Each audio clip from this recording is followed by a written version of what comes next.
Hey,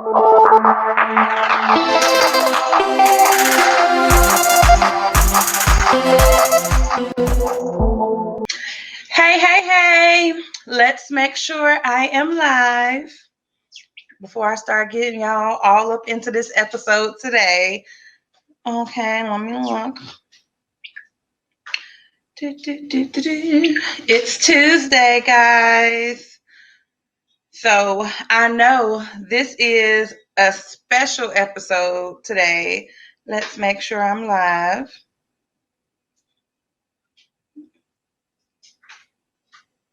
Okay, so I think to be live. So I'm in here. So special episode today, guys, because if you rock with me, you know that on last Friday we had the behind the highlight reels, right? And the episode was getting real good. I had Chanel Spencer on here, and we was just all up into talking, and then she just froze. And I didn't know what happened. And then I froze. And then the internet kicked me off. So y'all know we had to do it again. Let me share it. So while you're waiting, go ahead and share. I'm going to share. You going to share. Everybody about to share. And we about to do it like this. So today we decided to bring Chanel back, get right on into the rest of her business. Shout out to her because Friday when my internet kicked me off, she kept going with the show. Like, if y'all looking for somebody that's going to host and hold you down, Chanel got you. She went right on with the show as it kicked me off and kept talking to y'all and giving y'all all that phenomenal information that you needed. So if you missed it, even though it was messed up, catch the replay on YouTube later on this week and you'll be able to see how that went down. Y'all talk about behind the highlight reels. This is legit behind the highlight reels.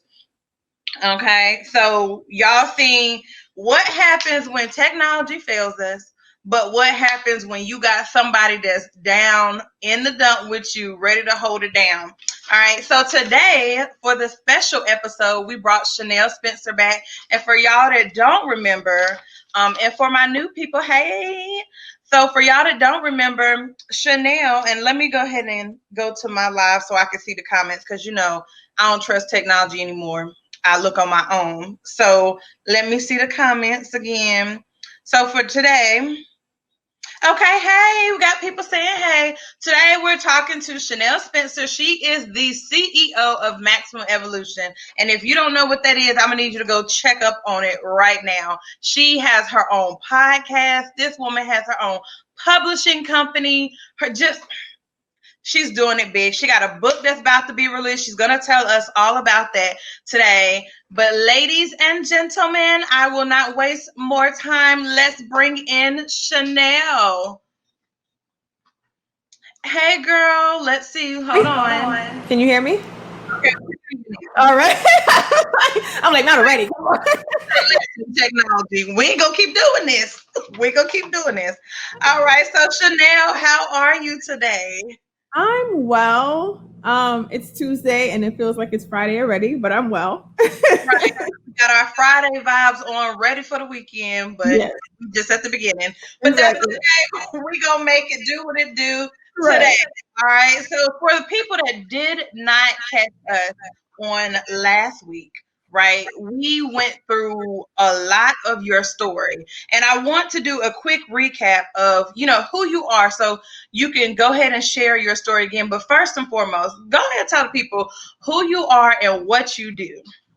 Well, hello, beautiful people. My name is Chanel Spencer, and I help women to transform their lives because we all have gone through challenges and we all have traumas and have negative experiences, but it's all about how we decide to move forward and be our greatness anyways, right? So I also help women to create their own table because at the end of the day, we don't want to sit and fight and bang down doors for other people's tables. We can just go and build our own, period.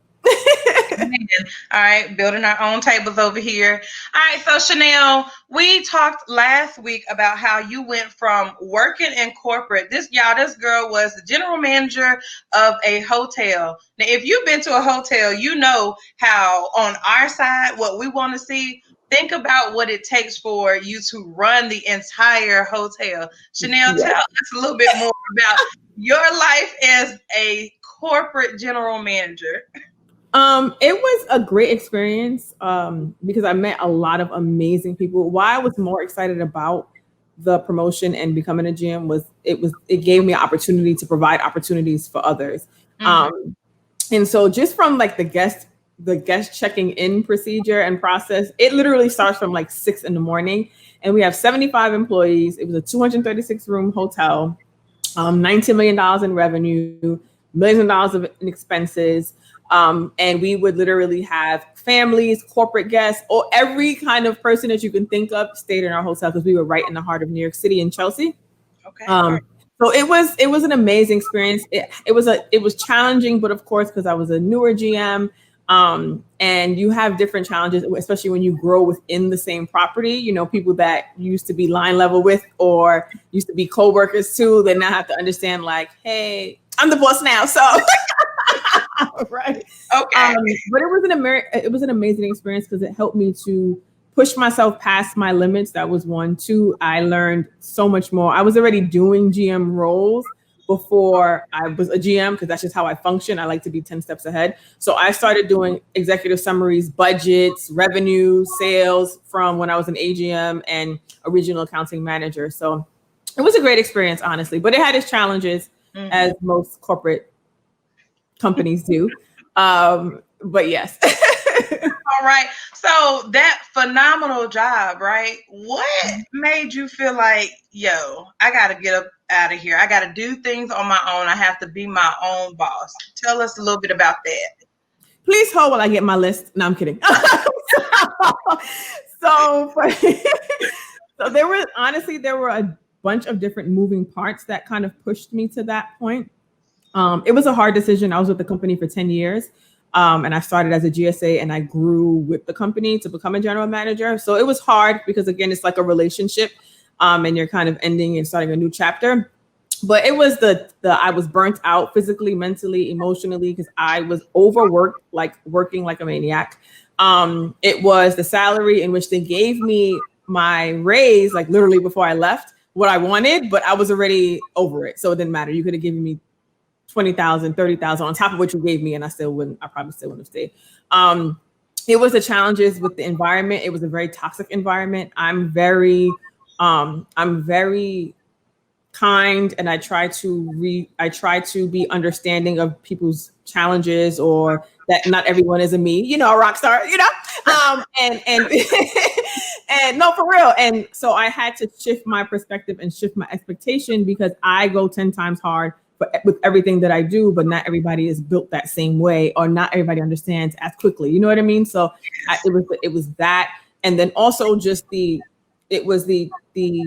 level of disrespect that I was dealing with, and the level of feeling as though I was unsupported by the corporate people and the company that I was literally driving myself to the ground for. So it was a bunch of different things that made me just be like, and my vacation, I went away to England, and I went during budget time, and I went during where it was month end. But my daughter and my sister were like, it's 5:30. When are we I worked the entire time that I was in England, like literally. So it was just a bunch of different things that just kind of pushed me to the edge, honestly. So listen, I heard you say all the stuff that you struggled through. Now I know for the hotel, they lost a good one because if y'all don't know Chanel, I met this lady so Taria Avant, so if you know Taria Avant, she puts on phenomenal virtual events and phenomenal physical events. Now, of course, COVID hit, so we couldn't do our little physical event, but I was a speaker at her Virtual Profits Conference, and I offered up a class called Fire Fear. And Chanel was one of my students. Y'all, this woman here, she held it down in the class. She did all of her work. She literally went above and beyond and was one of the students that I was most proud of. Like, she really did what she did. Like, we made her, I'm not going to tell all your business, girl, but I had her do numbers and dates on a planner for what she was going to do. That way I can hold her accountable. And she did not press me when I pressed her. She didn't catch an attitude, because y'all know if some people, you tell them, I'm gonna hold you accountable, and they're like, oh yeah, okay. And then when you like, hey, what's up with this? What's the status? And they're like, you on my back, what you doing? That's what you're paying me for. But this girl held it down, stuck to it, and did what she needed to do. So tell me a little bit. We're gonna get a little bit off topic. I want you to tell people about your experience with the course, because I absolutely love you in the course. Well, first, I had to bring. See, I knew either way, even if you didn't ask me, I was gonna plug in anyways. But look at my certificate. Let me see how amazing she is. I don't know if you can see it, but I got my certificate. I'm not playing. Yes, I'm taking over the world. Yes. It was amazing, honestly. I'm very big on development and facing my challenges, and I'm very clear on where my areas of opportunity are. So I knew that there were things that were holding me back from truly releasing and doing things that I really wanted to do and get done. So in the course, I was like, yeah, hi, Carol. I was like, oh my goodness, like it was amazing. The modules, the live trainings, the assignments, it was great. Like the way you set it up, the way you held us accountable, the way you followed up, the way you put notes in our homework assignments. I was like, yes, I felt like I was in school for real. It was good. And then also the bigger piece was holding the accountability, the level of support, and how you really you were really dedicated to all of our success through the program as well as our future. So I appreciate you. It was a really great experience. And I fired my fear. I did. And for y'all that's wondering, just to put my plug in, we will have the next session in August. So make sure you are paying attention so that you can get in during the special scholarship that may be offered.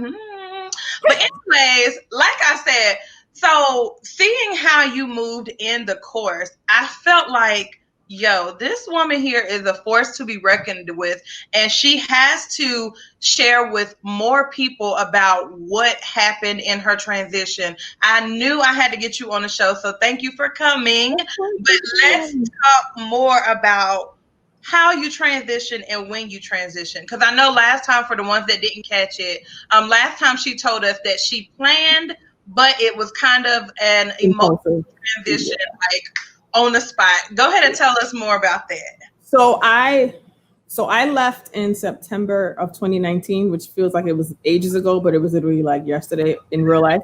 But I started feeling some type of way about just the role and the company a few months prior to that.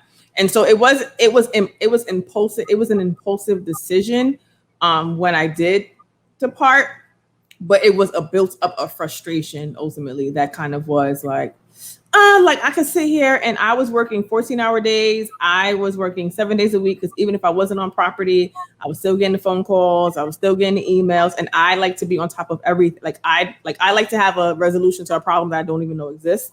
And I felt like I had to be that way either way. Like, you know what I mean? So it was like the pressure, it was the stress. I was dealing with a lot within the corporate political space, because it is a political game. And I dealt with sexual harassment. I dealt with just harassment in general as a woman and a woman of color. I was so frustrated because it felt like, okay, if I wasn't a woman of color, a Black woman, if I wasn't a Black woman, would you feel comfortable communicating with that? Would you make the joke that you made? Would certain things, or if I was a man, forget about if I was a man, would you feel comfortable interacting with me or saying certain things that were said? And so it was just very frustrating. And so for me, I gave my resignation in August, but I gave them like 4 to 6 weeks, because it was an impulse. It was like, yeah, I'm going. And I knew that there was a lot happening. We still had renovation. We still had budget. We still had things moving. And I wanted to still help with the process. I'm not evil, I try not to be. But But I had funds that I built within the company and funds that I had that I saved by myself that kind of held me down financially so that my kids could still go to private school, so that I could still function as a regular woman and not feel like I'm falling apart. But I was semi freaked out because I always have a plan. I always know what tomorrow is and how it's going to look. I mean, God always has his own plan sometimes, right. but you know what I'm saying? Like, I always like to have a plan, like, you know what I mean? And so it was a freak out moment, but it was necessary. And again, it was because it was either I choose myself or the job. And for once in my life, I chose myself. Yes, girl. So for y'all that's listening, this like, I'm about to flip. I'm going to jail. Because I know for me, I left my workplace and then I went to work for myself. And then years later, I ended up going back into the workforce in a whole different forecast or whatever, whole different segment. That's a whole different story, y'all. But for me, I was like, F everything, I'm out. Like, I'm going to jail today if I don't quit today. Like, it ain't gonna be no more tomorrow for you, sir. You endangered species. You know what I think of? The Cuba Gooding meme when he's walking out. Like, you ever see that one? I promise you that was me. Mm-hmm. But kudos to you because you were still loyal and still held your integrity when you left out. Now, I've tried to quit multiple jobs at multiple times. Sometimes the Lord will hold your tongue and you won't be able to say nothing else. But I know sometimes I let the devil use me. I ain't even gonna lie. But thank you for telling us the truth, but also being honest about planning. I like what you said, to plan for things that you don't even expect that's coming, like expect that's not even here yet. So for people that be wondering, start your little planning now if you're ready to get up out of here, because it's hard out here in these CEO streets. This is not an easy thing. Be for real about it. Now, you said you stepped out in September. Now, September, October, November, December, COVID started happening over there on the other side of the world. It hit us. Has there been any type of regretful moments and thoughts? Because I know sometimes it will creep on in. And how do you handle that when you do have those moments where you're like, man, oh, this is hard. I remember the good days, but you know, I'm still in here strong. This is behind the highlight reels, right? We keep it at 100. So mine was last night.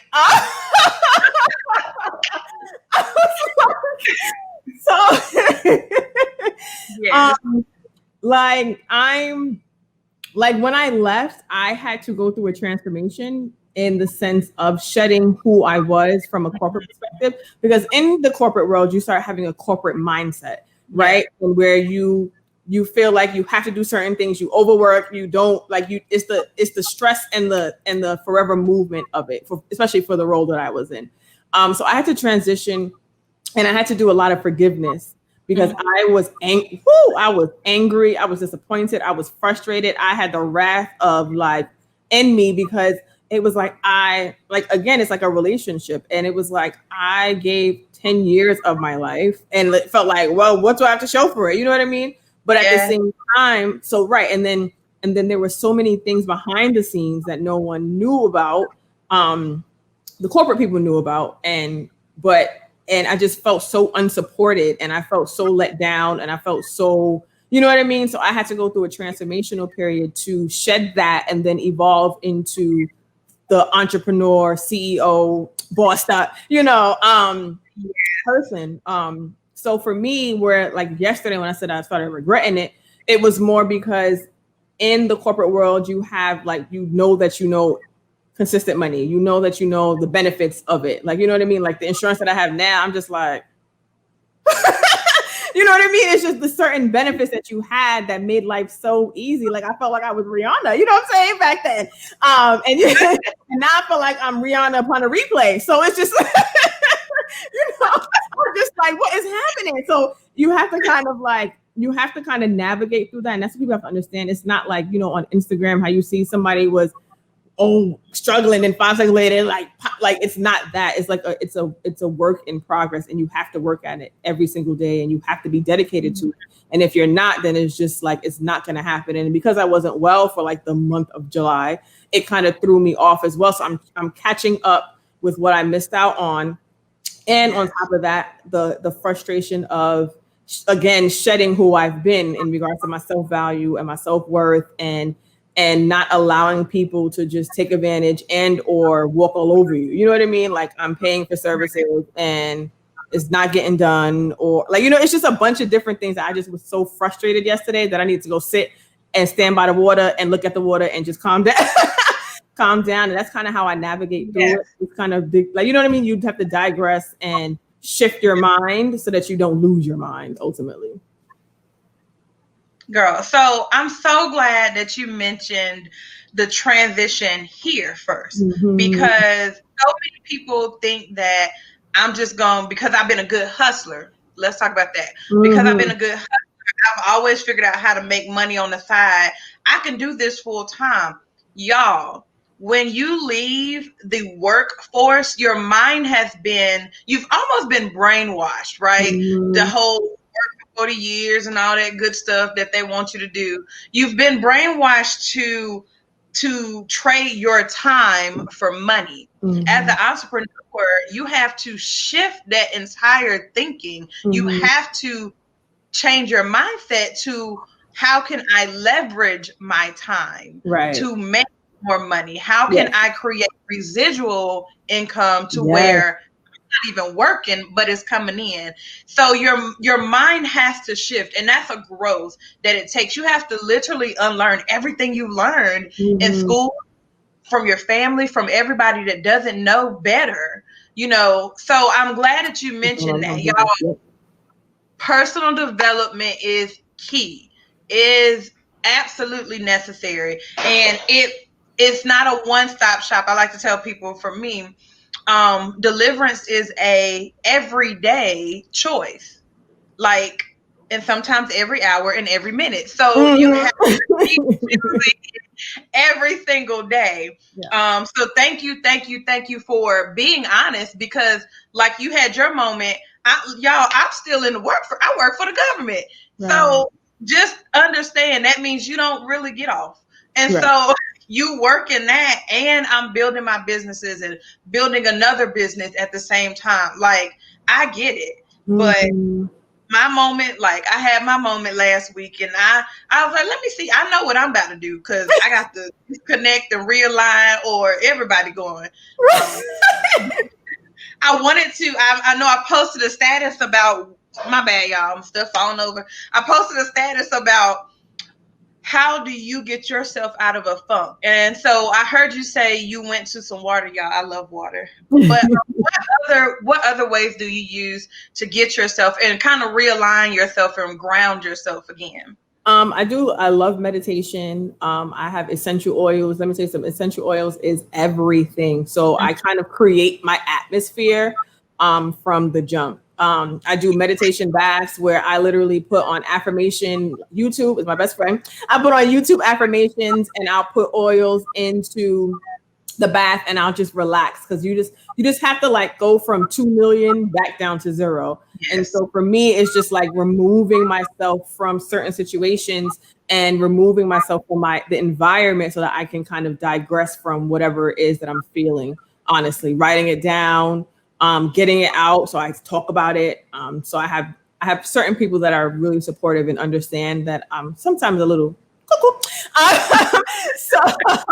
So I call them, and they'll let me vent. You know what I mean? So having the right support around you is so important, because if you don't, then you're just gonna you already feel like you're alone on the entrepreneur journey, because it's just like nobody understands how I feel, nobody gets it, all that other good stuff.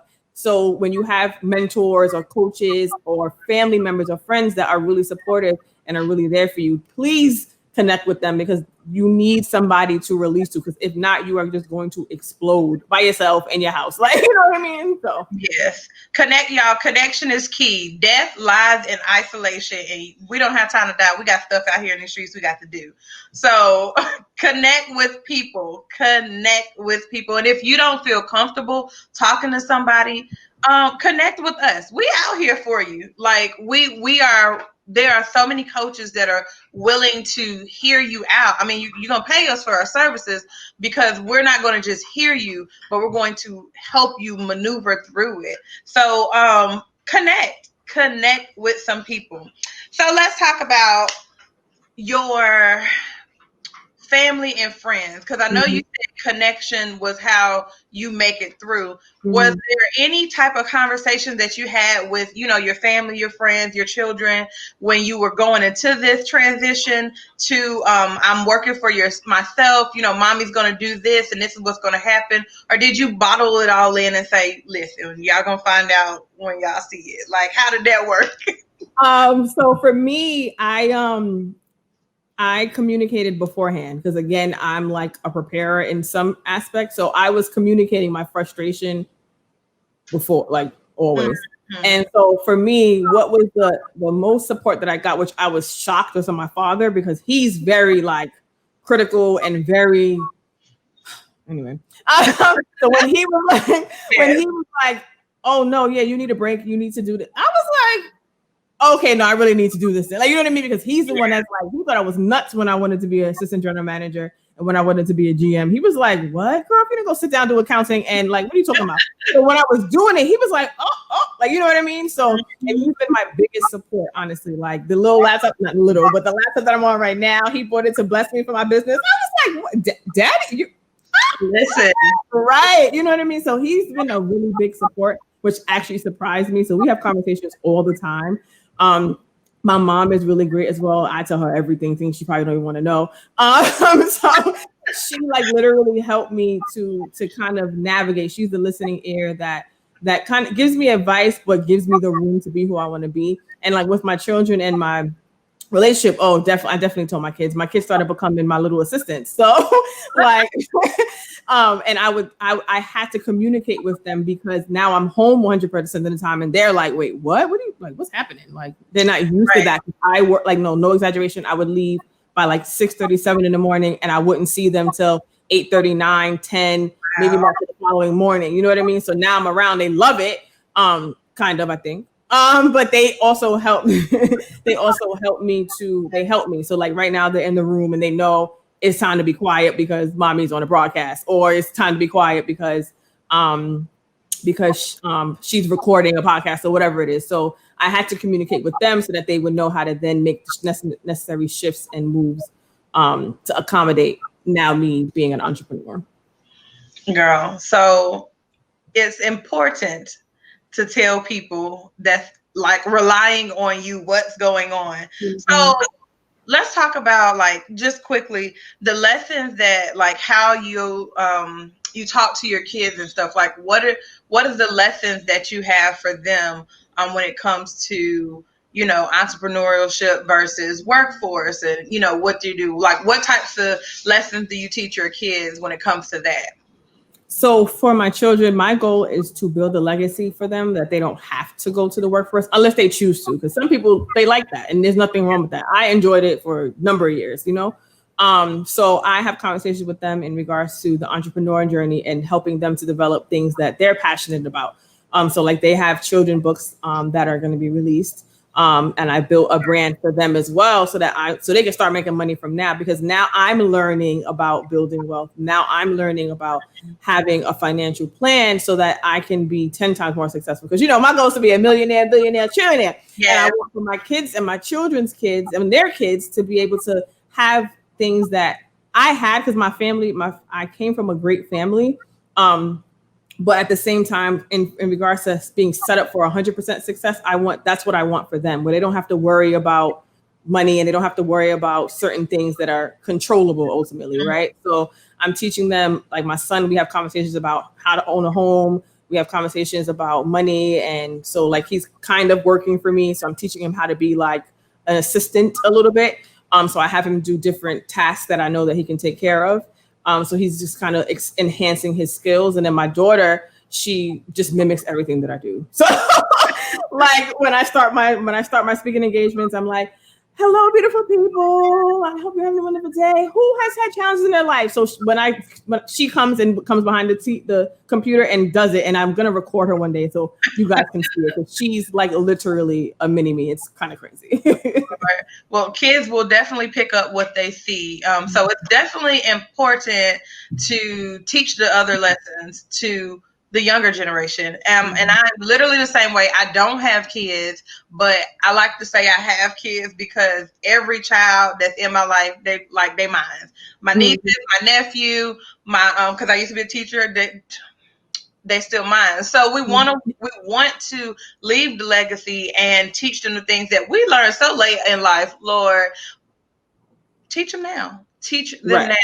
Because these little things, like I'm glad that you said that you're teaching them how to be an assistant. Some people would look down on, oh, why teach people how to be an assistant? You learn things in that. You learn how to move and what you would do and what you won't do. And then you learn how to be a better leader when you are serving others. People need to get that through. But so we ain't gonna preach today. Right. So with him, like it's like for him, what is teaching him is how to, like, I use Google Drive for everything. So he's navigating through Google Drive. He's doing a bunch of different things. He's learning how to create a to-do list. So it's enhancing his skills because regardless, he's gonna be going to school. He's gonna have assignments. He's gonna have a schedule. So it just enhances his ability so that he can be 10 times better or even 10 times more ahead than the other kids. You know what I'm saying? Just saying. Yeah. Like it's like, okay, we pretty much in this race. They don't put us in a race. So how can we get ahead? Absolutely. Yes, leave a legacy to the next generation. Yes, Crystal. Yes. Exactly. And y'all have to work with me. We out here just learning new skills. I'm learning how to put comments on the screen. So, this show is always ever improving. All right. So, challenges. I know you talked a little bit about it, but let's talk about like the bigger challenges besides the mindset management, because we already talked about that. What other types of challenges have you seen when it comes, and not COVID, because we already know COVID, but what other challenges have you seen when it comes to that transition into entrepreneurship? It's just more of holding yourself the accountable piece. Because when you're at a job, you have SOPs, standard operating procedures, you have things that are already in place to help you to navigate through your day, your week, your month. Whereas when you're an entrepreneur, you're literally building things from scratch, right? So like having clarity, because for me, I'm like, I can do everything. And so like just gaining clarity on what I want to provide, what I want to do, why do I want to do it? You know what I mean? Finding the right people to connect with.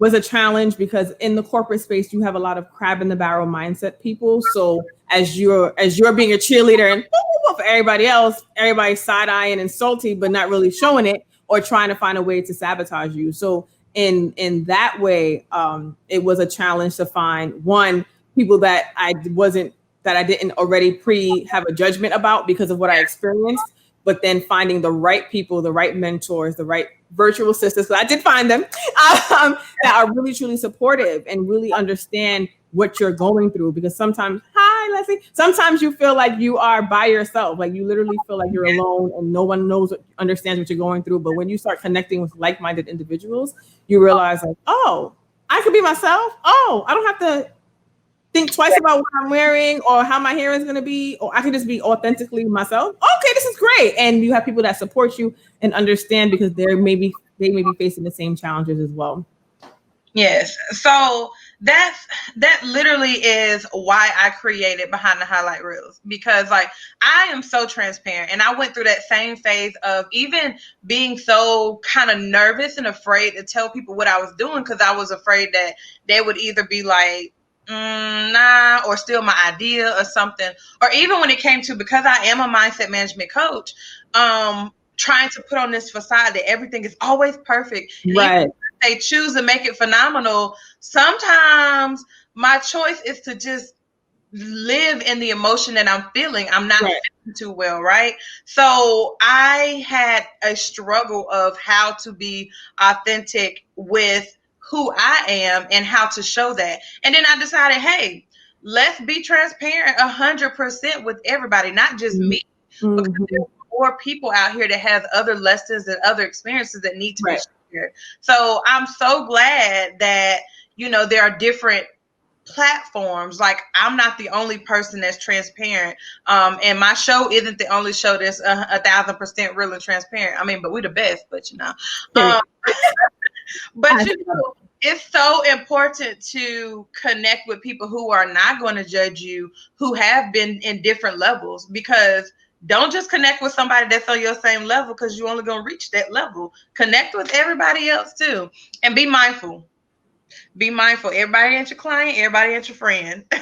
Because you said in corporate, there's that crab in the barrel. In entrepreneurship, there is that same type of crab in the barrel, but a different view of it. I It's know like, exactly what you mean. I have to be your competition all the time. We can do the same thing and still connect and collaborate, because Right. there's billions of people in this world. Honey, I ain't gonna take all of them. Like, I know I'm the best, but I ain't gonna take them. I don't even have time to take them all. Like, there's still time Right. for you know? So I'm so glad that you mentioned that. So you also talked to us about how you planned and prepared to leave, but now you on a whole different side of this whole thing, right? So talk to us about, what is Chanel doing now? What am I not doing? I just feel like, oh my gosh. Like, honestly, I just feel like because I was behind, I'm like catching up. So I'm just like, my brain is, I don't like mishaps. I don't like confusion. So I'm just like, I need to get everything organized and replan now. So I'm working on Warriors Paradigm, which I wanted to release before, but then I got sick. So I'm sorry, beautiful people. It's coming. So Warriors Paradigm would be the first book that I'm releasing under my own publishing company, but I am a 6-time bestselling author already. I'm working on my own anthology project, The Evolution Effect, that will be coming sooner rather than later. And I'm very big on being Black and proud. And I know that, you know, in corporate spaces, in life in general, we're kind of looked as to be inferior, unfortunately. So I love to, I'm creating a platform where we can share our voices, share our experiences, and give encouraging words to other people that may have faced the same things that we have. Because, you know, being a woman and being a Black person, it's been a challenge, honestly. So I'm very big on providing opportunities as well as giving people platforms to share their stories, because at the end of the day, if you don't, then who will know, right? So I'm working on my podcast. I'm currently recording season 2. And season 3 recordings will start in August. Thank you. And I'm working on another project that I'm not really talking about yet, because it's still kind of in the works. And then I'm also building my client packages. So I help help women to transform. So I have another book. I have like so many projects that I'm working on. Maximum Evolution: 7 Steps to Transform from Victim to Warrior. Because we all are warriors, we all are superheroes, we all have gone through things. So it's imperative for us to understand that our past doesn't define our future, and we have control of who we could be, not the people that hurt us, not the people that try to damage us, not the people that try to break us. Listen, okay? Because, you know, this life happens. And then also working on my children's brand. I kind of put it to the side a little bit to focus on building my platform. But we already have 2 children books, 2 illustration books done. And they already have coloring books and puzzle books done as well. So it's working on a bunch of book projects, but also building my transformation platform, where I help women to transform their lives and become a better them and take over the world, because we run the world, as Beyonce said. Anyway. So I hear all of the many things that you are working on, girl. I thought I was bad, but yes, definitely believe in you. So talk to me about balancing? How are you balancing all of that? Because I know for me and my many things, sometimes I can get to the point where I'm like, Lord, what am I doing? Oh Jesus, what am I? I'm behind in everything, and even in life, like I feel like I'm behind, but then I have to be like, okay, Theresa, get your mind together. You right where you're supposed to. Redeem your time. You good. And I have those moments. So talk to me about like how you are balancing everything, and what type of tools, trips, and even how you delegate those tasks with your assistant. What are you doing over there? So for me, like you mentioned, I am my own worst critic. So that's why I'm like in overwhelm a little bit right now. Cause I'm like, it needs to be done today. But what I do, one, to kind of manage it, is I appreciate how I've grown thus far. So I don't do the comparison thing anymore. I compare myself to myself, meaning, okay, what did I accomplish that I wanted to get done yesterday? Where am I compared to last year? Where am I to 5 years ago? That's one. So that kind of helps with calming myself down. But at the same time, I plan. So like I'll have my week and I'll say, okay, Monday, this is what I'm going to execute. Tuesday, this is what I'm going to do. And I have my list. So I have my goal list for the week. I have a goal for the month. And then I also do daily task lists so I know what I need to execute.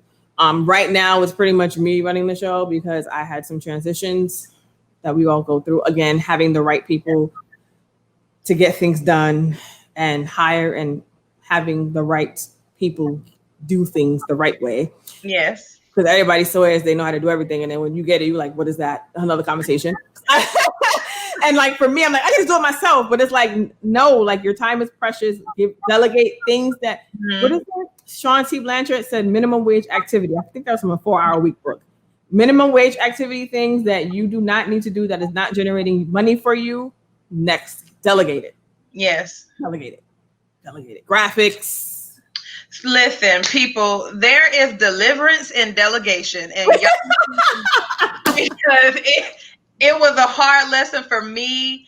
And I think, this year, at the beginning of this year, I don't know. I think it was like the end of last year. All my months is adding up together. But there is deliverance. And I had to learn that. And even reaching out and getting an assistant. And I went through many assistants, kind of like what you were saying. I went through many transitions and assistants. And it's not to say that there was anything wrong with them.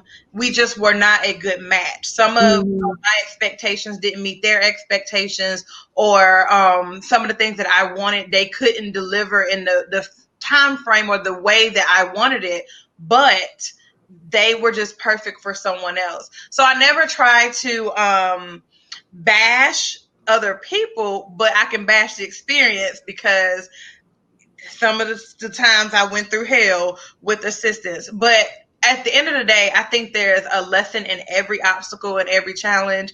And I have learned how to even deal with people, how to give phenomenal criticism, and even learning another plug, girl, not for me, but one of my business coaches, Amber Aziza, she had an event that we did, 5 a.m. morning, miracle morning, and she taught us in one of the lessons how to give and receive criticism. That was one of the best lessons I've learned, because it helped me to be a better leader and how to delegate tasks. And when they come back and they don't do what you think that you expected, how to talk to them about it without like everybody pissed off and offended, but how to build a better relationship, because sometimes those assistants may be able to come back, not as my assistant, but like as a client, right? Something else, right.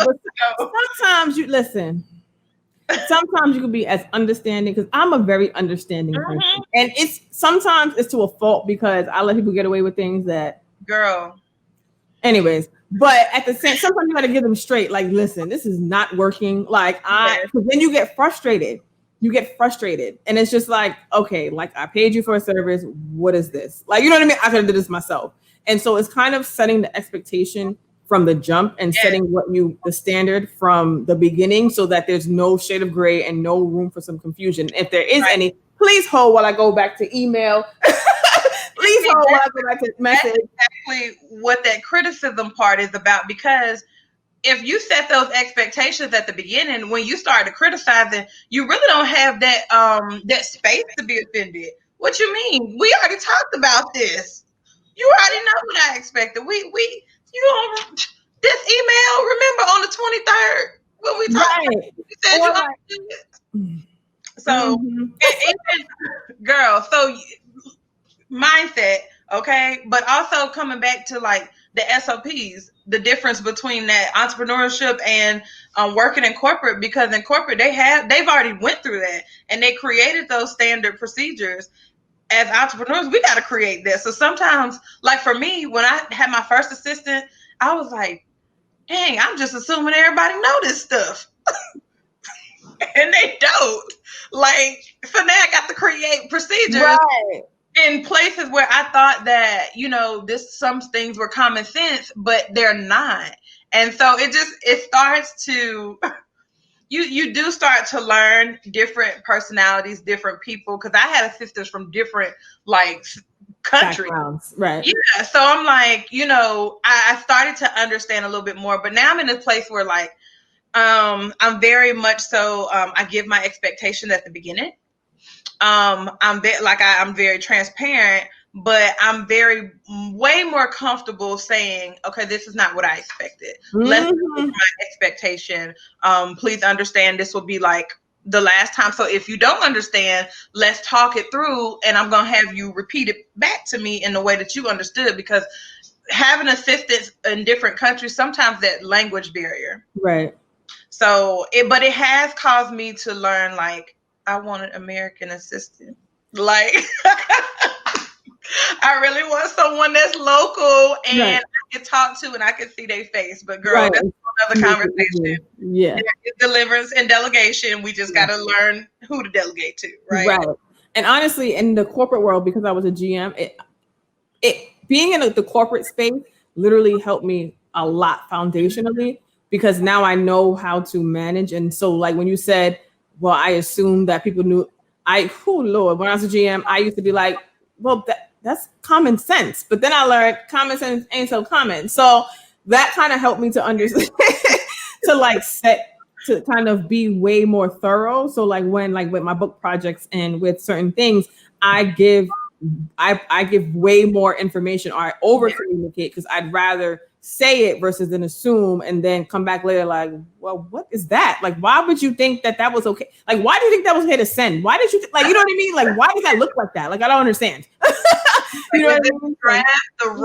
Right. What is this? I don't understand. You know what I mean? So it helped me a lot, honestly, because again, in being a GM, I was the CEO of an entire hotel. And so now I shifted into being the CEO of my company, but also having to kind of get myself back in line, because again, it's just you. So you can just be like, well, I feel like working today, so I'm just gonna do Netflix and chill. That's it. You know what I mean? So don't you complain about no money because you try to do Netflix and chill a month later. Right? So I'm glad that you mentioned how your corporate position gave you skills that you needed for being an entrepreneur. I always tell people, pull from your experiences. People come to me all the time, especially with me working in government. They're like, oh my gosh, can you help me get a job? Can you help me write a resume? I ain't did nothing, because that's how we talk. I ain't did nothing for that job. Like all the stuff that they're saying, I haven't done anything. And I'm like, listen, I can guarantee you have done things that it takes. Right. You just don't understand how to pull from it and make it visible and make it sound great. So I'm glad that you talked about like pulling from your corporate experiences. And so as we start to wrap up, talk to us about how people can get in touch with you and where to find you and the podcast. Like, how are we listening in? Like, how we get in touch with Chanel? So my favorite website, www.readytotransformnow.com, is my website. It's going to be rebranded, so I'm super excited about that. So you can connect with me. My Instagram is @ChanelSpencerNow. @ChanelSpencerNow, because you need me now, not tomorrow, not 2 days later. Now. And my business Instagram is @MaximumEvolution, and my podcast is Evolve. It's on like all platforms: Google, Apple, Spotify, Anchor. So it's Evolve, EVOLV, fearless, unfiltered, and unapologetic, because that's just how I give it up. But yes. Girl. So listen, if you don't do anything else today, y'all, go to readytotransformnow.com and check out all that Chanel is doing, because she got something for your kids. She got something for you to listen to. She got a book coming out that's going to help you get your life together. Listen, she got a lot of things for you. She got something for everybody. So make sure you go to Ready to Transform Now. Go to her Instagram page, her Facebook page. If y'all paid attention to me, y'all know I tagged her in all of our stuff. Check out the last episode to see some of the good tips and tricks that she did when she took over the show, because the internet kicked me off the show. Did a phenomenal time. And Chanel, thank you so much for joining us and being real and transparent, because I need people, and the world needs people who are naturally transparent and 1,000% real. Thank you guys for joining us. Chanel, as we leave, if there's something else you want to tell the people. Just make sure you follow me. Go order Warriors Paradigm now. Just saying, that's the book that's coming out really soon. I'm super excited about that. Tune into my podcast. And if you want to be a client, call me, beat me if you want to reach me. Yes, super excited about that, y'all. I got my book, so y'all better get y'all's pre-ordered now. All right, we'll talk to you guys later. And the next episode, while I'm thinking about it, Behind the Highlight Reels will be, let me look before I say it. I think it is next on the 31st. Wait, is that, that's Friday. Oh, goodness, girl. So the next episode is the 31st. These weeks, y'all, have flew by. We have Charlotte, Harriet, honey. She got some stuff for you. I ain't gonna give her. She's good. I love her. She is amazing. She'll be on this Friday. We will see you guys on Friday. Remember, you make your day how you want it to be. So choose to make it phenomenal. Have a phenomenal day. Bye. Bye, beautiful people.